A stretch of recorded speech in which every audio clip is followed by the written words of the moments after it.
ఇవాళ శ్రీరామనవమి కదా, ఇవాళ భద్రాచలంలో సీతారామ కళ్యాణం చేస్తారు.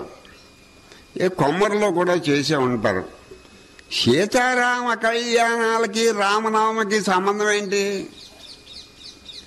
శ్రీరామనవమి రాముడి పుట్టిన రోజు, కానీ రామాలయాలు ఎక్కడున్నా సీతారామ కళ్యాణం చేస్తారు శ్రీరామనవమి రోజు.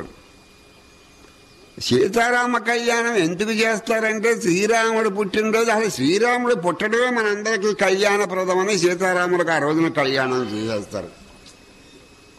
అడిగి పెళ్ళి అవడం కళ్యాణం కదా, అసలు అది భూమి మీద జన్మించడమే మనందరికీ లోకానికి కళ్యాణం, మనందరికీ కళ్యాణం. అది అంటే సీతారామ కళ్యాణం మన తెలుగుదేశంలో ముఖ్యంగా అందరింటికాడ ఈ రోజున పెళ్లి వాతావరణం ఉంటుంది.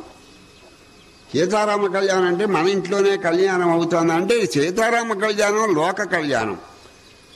అంటే శ్రీరాముడి పుట్టినరోజునే కళ్యాణం చేయడానికి కారణం ఏంటంటే శ్రీరాముడు పుట్టడమే దేశానికి కళ్యాణం, ప్రపంచానికి కళ్యాణం అని.